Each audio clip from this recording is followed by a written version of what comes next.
We're talking about Dark Phoenix. Let's get into it.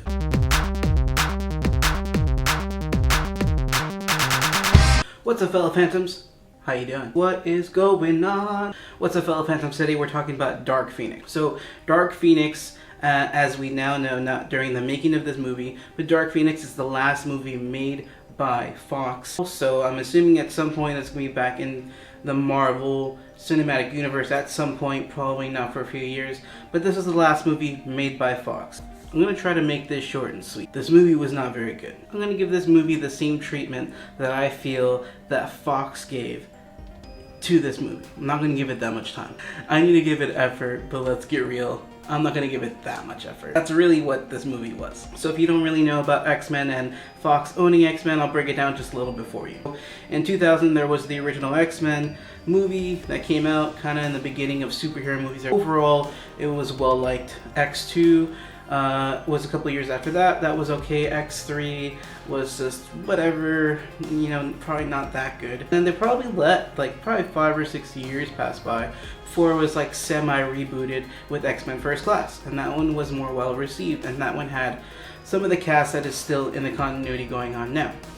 James McAvoy playing Professor X, and Michael Fassbender playing Magneto. And, Days of Future Past comes out, and they wanted to merge both of the timelines. I think they try to do a reboot without doing a reboot, because now what they try to tie in with Days of Future Past doesn't make sense. If it's not making sense, that's because it doesn't make sense. Let's get back to Dark Phoenix. The acting was good. The acting was actually very good. It's probably the only thing in this movie that was good. When the lines and the dialogue and the storyline that these people are trying to portray isn't very good, then who really cares about the acting?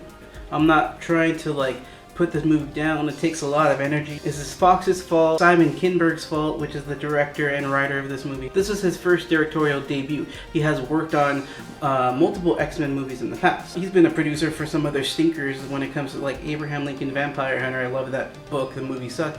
Anyways, he's been a part of stinkers as well, but he's been a part of the X-Men franchise for a little while now. He was the writer and director of this movie. I feel like all the blame should be on him, because the reshoots, which you could tell is reshoots the last 15 minutes of this movie, was not him, and that was the only good part about this movie. It's just boring. I'm not gonna say it's not as bad as a lot of people are making it out to be. It's not. I think Rotten Tomatoes, it's 20%. It's not that bad a movie. It's not. But it is very boring. It doesn't really make sense. It was just disappointing. X-Men and X2, even, Days of Future Past, there was promise, intriguing property to make into a movie. Fox has had since 2000, and they kind of pioneered the superhero movie for the modern age in 2000 with X-Men and even X2. And then, you've seen what people what Logan can do, and even Simon Kinberg was a part of that movie in some way. So it's just disappointing coming from a fan of the franchise to see basically it go out in a whimper. It went quietly into the Dark Knight. It did not, it wasn't good. There were 15 minutes of semi-coolness.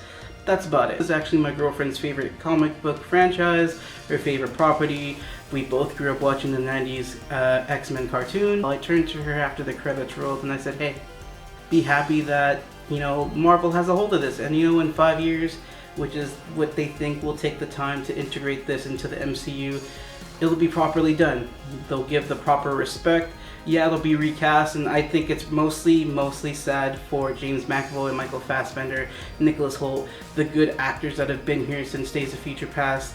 I think it's just sad for them, because they did their job, and the writers and directors and whoever was pushing this forward at Fox was not. Anyways, guys, I'm going to give this movie a D+. It just... Honestly, I think you should go watch it just to say that I saw the last one. I've seen the first X-Men. I saw the last X-Men in the Fox realm of existence. But otherwise, if that's not really of interest to you, if you don't really care, don't watch it. Anyways, fellow Phantoms, I appreciate you guys stopping by. If you guys have any movies that you want me to review, either coming out soon or that have already been out in the past that you want me to take a look at, go ahead and put those in the comments below. If you're not subscribed already, please hit subscribe, hit the bell so that you know every time I come out with a new video review. And just, thank you for stopping by. I appreciate you guys. Anyways, fellow Phantoms, I'll see you guys in the next video. See you later. bye.